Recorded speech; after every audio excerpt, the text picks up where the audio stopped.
Le rodéo est connu pour ses sensations fortes et son adrénaline, mais il comporte également des dangers. Derrière les acclamations et l'excitation se cachent des histoires de tragédie. Nous allons découvrir 5 des accidents de rodéo les plus troublants de tous les temps. Des récits réels des risques auxquels s'exposent les cavaliers.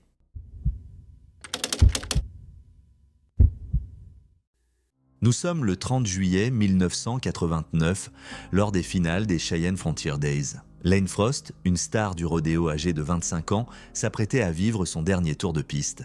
Né le 12 octobre 1963, Lane était célèbre pour ses talents en monde de taureau et sa personnalité charismatique. Ayant grandi à Lane, dans l'Oklahoma, il avait découvert le rodéo grâce à son père, Clyde, lui-même cow-boy de rodéo. Bien que Lane n'ait pas manifesté beaucoup d'intérêt au début, sa passion pour la monte de taureau s'est développée avec le temps. En 1987, il fut couronné champion du monde de monte de taureau. Cette même année, Red Rock, un taureau de légende appartenant à John Growney, fut nommé taureau de l'année. En 1988, Lane et Red Rock se sont affrontés lors du défi des champions, où Lane est entré dans l'histoire en devenant le seul cow-boy à rester 8 secondes sur le dos de Red Rock. Lane se démarquait par son dévouement envers ses fans.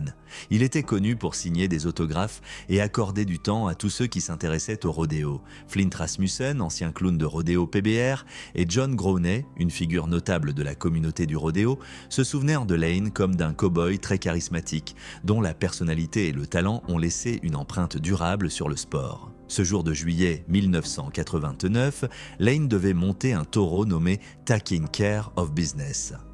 Lane monta le taureau et obtint un score impressionnant de 85 points. Cependant, sa descente se passa mal. Il atterrit devant le taureau qui marcha sur ses jambières et le heurta aux côtes avec une de ses cornes. Lane réussit à se relever et fit quelques pas pour appeler à l'aide, mais il s'effondra rapidement face contre terre dans la poussière de l'arène. Le docteur Skip Ross, premier intervenant, se précipita à ses côtés. Les blessures étaient des graves, des côtes fracturées avaient perforé son cœur. Malgré les efforts du docteur Ross, pendant 90 minutes, Lane Frost était parti. L'impact de la mort de Lane fut profond. Son ami Cody Lambert, accompagné de Tuff Hedeman, ses compagnons de voyage, furent profondément touchés. Cody Lambert développa par la suite un gilet de protection pour les cavaliers, un équipement crucial qui a depuis sauvé d'innombrables vies dans ce sport. La mort de Lane a mis en lumière les dangers de la monte de taureau et conduit à des améliorations significatives en matière de sécurité, notamment l'adoption de casques par de nombreux cavaliers. L'héritage de Lane a continué d'influencer les générations futures de cavaliers. J.B. Mahoney, l'un des plus grands cavaliers de taureau, a cité Lane comme une source d'inspiration majeure. Le film 8 secondes, avec Luke Perry dans le rôle de Lane, a renforcé son statut de légende du rodéo. Elsie Frost, la mère de Lane, se souvenait de son fils non seulement comme d'un cow-boy talentueux, mais aussi comme d'une personne au grand cœur, douée pour tisser des liens avec les autres. En sa mémoire, Elsie a créé la Cowboy Bible qu'elle distribue gratuitement aux enfants à travers le pays, perpétuant l'esprit de Lane et promouvant les valeurs chrétiennes dans le monde du rodéo. L'histoire de Lane a également touché Parker Breeding, un autre cow-boy de rodéo dont le père, Scott Breeding, était présent le jour de la mort de Lane. Parker a grandi en entendant parler du dernier tour de piste de Lane et des changements qu'il a engendrés dans la monte de taureau. Les gilets de protection et les casques, désormais standards dans ce sport, sont des conséquences directes de cet accident tragique. La communauté du rodéo et la famille de Lane ont travaillé sans relâche pour que son héritage perdure. Stetson Frost, le neveu de Lane, a fondé la marque Lane Frost Brand, qui commercialise des produits célébrant la vie de Lane et l'esprit cow-boy. L'influence de Lane dépasse le cadre du rodéo, touchant la vie d'athlètes et de fans qui admirent son dévouement, son charisme et son esprit sportif.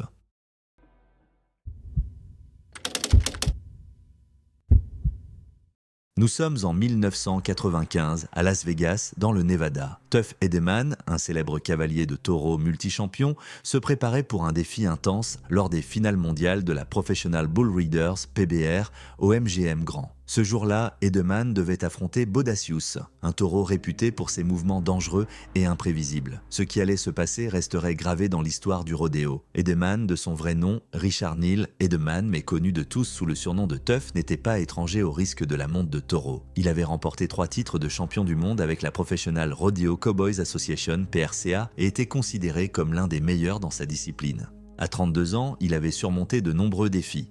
Mais Bodacius, élu taureau de l'année PRCA en 1994, était différent. Surnommé le taureau le plus dangereux du monde, Bodacius avait la capacité d'infliger de graves blessures aux cavaliers grâce à ses mouvements brusques et agressifs.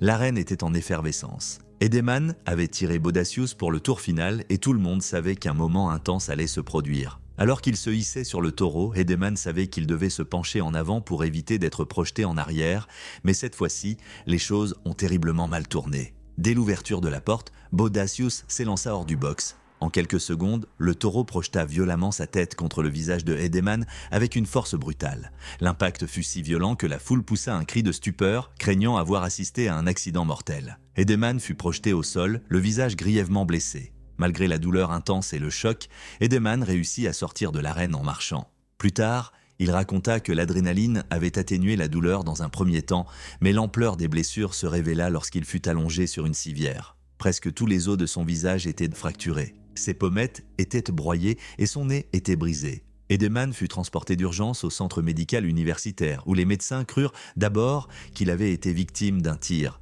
tant ses blessures étaient graves. Les chirurgiens travaillèrent pendant 13 heures répartis sur 2 opérations pour reconstruire le visage de Edeman. Ils insérèrent 6 plaques de titane pour maintenir ses os en place. Edeman perdit 11 kilos et était si méconnaissable que son jeune fils, Lane, ne put le reconnaître qu'à sa voix. Ce n'était pas la première fois que Edeman faisait face à des blessures menaçant sa vie dans l'arène. En 1993, il avait été temporairement paralysé après avoir été projeté d'un taureau lors des finales nationales de rodéo à Las Vegas.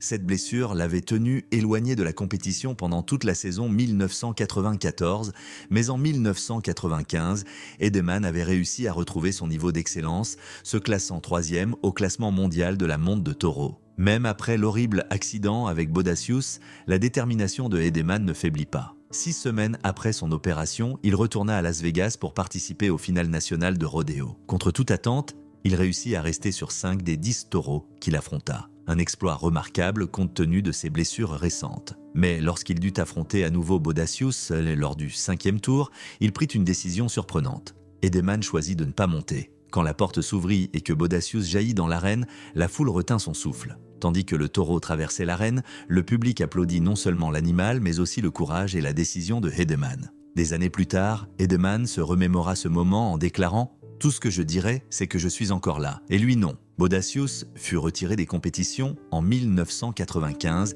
après avoir presque gravement blessé un autre cavalier, Scott Breding. Le taureau vécut le reste de sa vie dans un ranch au Texas et mourut en 2000, à l'âge de 12 ans. Edeman continua à contribuer au sport, devenant promoteur et mentor pour les jeunes cavaliers.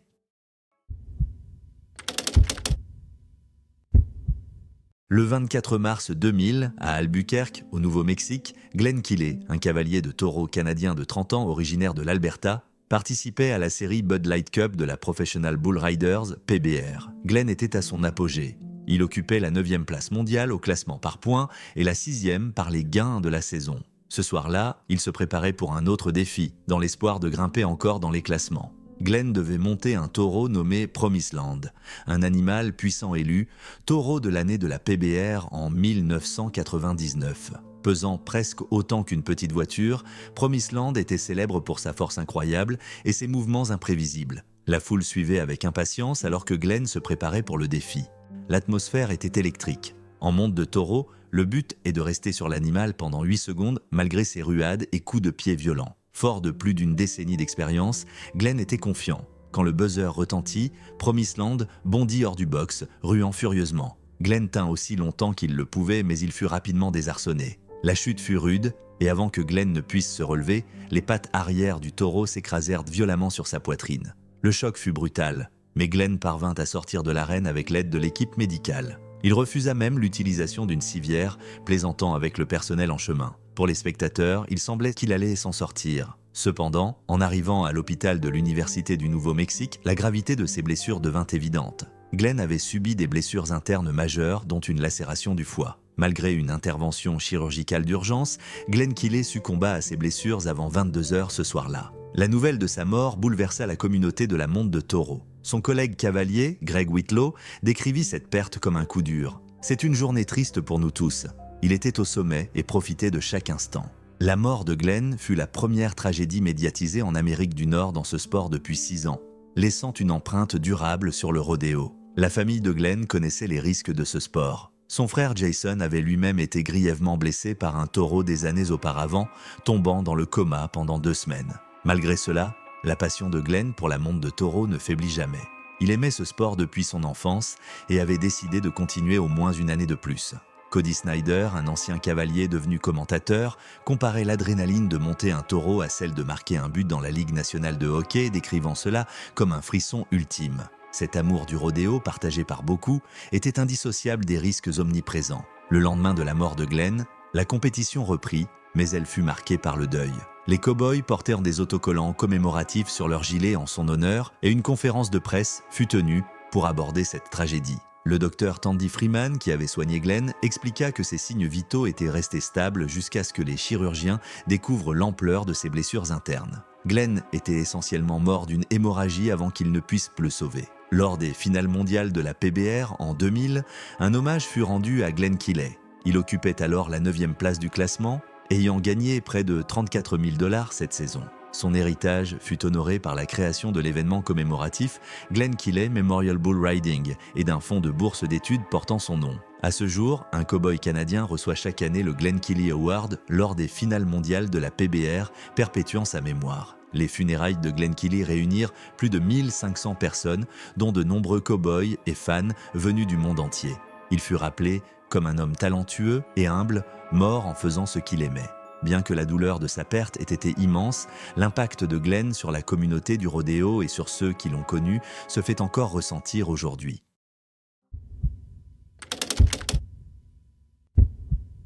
Le 24 juillet 2007, à Salt Lake City, dans l'Utah, Tag Elliott, un cow-boy de rodéo de 19 ans originaire de Thatcher, dans l'Utah, se préparait à faire ses preuves lors du Days of 47 Rodeo, l'un des plus grands événements de rodéo du pays. Tag avait été assigné à Werewolf, un taureau de 1500 livres, environ 680 kg, réputé pour son agressivité, rendant cette épreuve particulièrement risquée. Tag pratiquait la monte de taureau depuis le lycée. En 2006, il avait remporté les finales du Utah High School Rodeo et terminé 2e aux finales nationales universitaires. Maintenant, classé 24e mondial en tant que professionnel, ce défi représentait d'une opportunité cruciale pour progresser. Alors que la foule observait avec une tension palpable, le box s'ouvrit et Werewolf s'élança dans l'arène. Après seulement 2 secondes, la corne du taureau frappa violemment le visage de Tag, l'atteignant sur le côté droit. L'impact fut dévastateur, brisant l'orbite de son œil, sa mâchoire et lui arrachant plusieurs dents. Tag perdit connaissance et s'effondra au sol, immobile. L'arène plongea dans le silence. Les clowns de rodéo et d'autres cow-boys se précipitèrent pour lui porter secours. Parmi les spectateurs se trouvait Chris Higham, un ambulancier en congé. Conscient de la gravité des blessures de Tag, Higham se précipita dans l'arène et rapprocha l'ambulance. Tag fut transporté à l'hôpital LDS, où les médecins travaillèrent pendant 10 heures pour le stabiliser. Ses blessures étaient considérables. Tous les os du côté droit de son visage étaient brisés. Sa mâchoire et l'orbite de son œil étaient en miettes et il avait perdu la majorité de ses dents. Pendant l'opération, l'état de Tag se dégrada tellement qu'il dut être réanimé 2 fois. Les jours suivants furent flous pour Tag. Lorsqu'il se réveilla enfin, plusieurs jours plus tard, il souffrait terriblement. Pendant les 20 mois suivants, Tag subit plus de 20 interventions chirurgicales pour réparer les dégâts causés par l'attaque de Werewolf. Malgré tout, la détermination de Tag ne faiblit jamais. Il ne songea jamais à abandonner la monte de taureau. « C'est mon travail. C'est comme ça que je gagne ma vie », affirma-t-il. Sa seule préoccupation était d'attendre le feu vert des médecins pour remonter sur un taureau. Sa famille, notamment ses parents, le soutenaient pleinement quel que soit son choix de continuer ou non. En 2009, après une longue convalescence, Tag fit un retour prudent à la compétition. Il travailla dur pour retrouver sa force et en 2012, il réussit à revenir au finale national de rodéo à Las Vegas, l'événement phare de la monte de taureau professionnelle. Le retour de Tag fut tout simplement remarquable. En 2010 et 2011, il termina parmi les 30 meilleurs cavaliers au monde, gagnant près de 85 000 $. Sa meilleure année fut 2012, où il remporta les événements Extreme Bull à Austin, Texas, et Pocatello, Idaho, gagnant 35 875 $ et se classant 15e au classement mondial. Pour Tag, la monte de taureau était bien plus qu'un métier, c'était une passion. « Tu connais les risques quand tu te lances, mais tu aimes ce sport, alors tu continues », expliqua-t-il. Même après tout ce qu'il avait traversé, son désir de monter ne l'avait jamais quitté. Bien qu'une blessure au bras ait ralenti sa carrière par la suite, Tag resta impliqué dans le monde du rodéo et continua de travailler sur son ranch dans l'Idaho. En repensant à l'accident, Tag accepta les dangers inhérents à son sport. Le soutien de sa famille, combiné à sa force intérieure, joua un rôle crucial dans son rétablissement et son retour au rodéo. Malgré tout, son amour pour ce sport et sa détermination à continuer de monter ne s'éteignirent de jamais.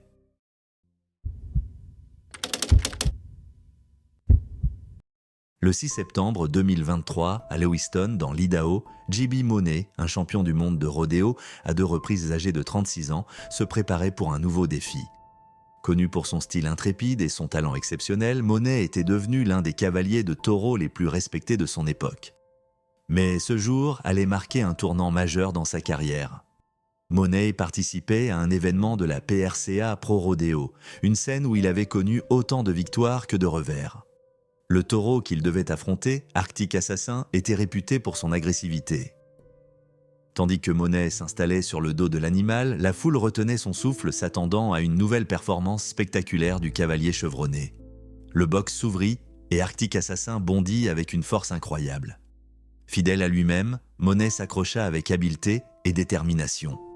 Mais dans un retournement brutal, il fut éjecté et retomba violemment sur la tête et le cou. Le silence tomba sur l'arène, la gravité de la situation étant évidente. Mauney fut immédiatement transporté au St. Joseph Regional Medical Center où les médecins découvrirent qu'il avait le cou brisé. Une intervention chirurgicale fut nécessaire pour retirer un disque cervical et stabiliser la zone avec une tige, des plaques et des vis. Après l'opération, Mauney donna des nouvelles à ses fans via les réseaux sociaux. « J'ai été opéré du cou, on m'a posé une tige, des plaques, des vis et on m'a retiré un disque. L'opération s'est bien déroulée », partagea-t-il. Malgré le succès de l'intervention, il dut prendre une décision difficile, mettre fin à sa carrière. « Malheureusement, cette opération a mis fin à ma carrière. Je vais bien et je suis sur la voie du rétablissement. » La nouvelle a bouleversé le monde du rodéo. Les fans et ses collègues cavaliers exprimèrent leur admiration et leur respect pour l'incroyable carrière de Mauney. Le chanteur country Parker McCollum le qualifia de « légende » sur les réseaux sociaux, tandis que Raphaël Villela, commentateur de la Professional Bull Riders, PBR, déclara « J.B. Mauney prend sa retraite, mais son héritage ne sera jamais oublié. Vous êtes une légende. » La retraite de Mauney clôt un chapitre de près de 2 décennies de carrière. Né le 9 janvier 1987 à Mooresville, en Caroline du Nord, il s'était passionné très jeune pour la monte de taureau. Son parcours débuta en 2006 lorsqu'il rejoignit la Professional Bull Riders, PBR, et remporta rapidement le titre de Rookie of the Year. Au fil de sa carrière, Mauney accumule des succès impressionnants. Il décrocha le titre de champion du monde PBR en 2013 et 2015 et remporta les finales mondiales PBR en 2009 et 2013. Il se qualifia chaque année pour les finales mondiales de 2006 à 2014, 2020, un exploit de régularité. En 2016, il devint le premier cow-boy à dépasser les 8 millions de dollars de gains en carrière, consolidant ainsi son statut d'athlète de premier rang. Son surnom, Dragon Slayer, tueur de dragons, reflétait sa capacité à affronter les taureaux les plus redoutables. Cependant, sa carrière fut jalonnée de blessures de graves. Début 2023, il fut assommé par un taureau lors du Houston Livestock Show and Rodeo. En 2021, il subit des blessures au visage après une chute au National Finals Rodeo. Au fil des ans, il souffrit de nombreuses autres blessures, dont des fractures aux jambes, une épaule disloquée et une lacération au rein. Malgré ses revers, la détermination de Mauney le ramena toujours dans l'arène. Mais la blessure de Lewiston était différente. Ce n'était pas un défi de plus à surmonter. Elle marquait la fin de son parcours dans le sport. La PBR salua son départ avec ces mots « Le monde de la monte de taureau ne sera plus jamais le même. Merci pour ces innombrables souvenirs et moments inoubliables. » Le cavalier Cody Nance lui rendit également hommage. « Ça a été un honneur de monter à tes côtés toutes ces années, champion. Tu as inspiré tellement d'entre nous. Profite de ta retraite et de ta belle famille, frère. » Mauney exprima sa gratitude envers ses supporters, ses collègues cavaliers et l'équipe médicale qu'il avait pris en charge. « L'opération s'est très bien passée. Et je tiens à remercier tout le personnel du St. Joseph Regional Medical Center pour leurs soins, déclara-t-il. Alors que Mauney quitte le sport, son héritage reste intact. Il laisse derrière lui une carrière remarquable, jalonnée de records, de réussites et de moments mémorables qui inspirent une nouvelle génération de cavaliers. Son approche intrépide et son talent resteront à jamais une référence d'excellence dans le monde de la monte de taureau.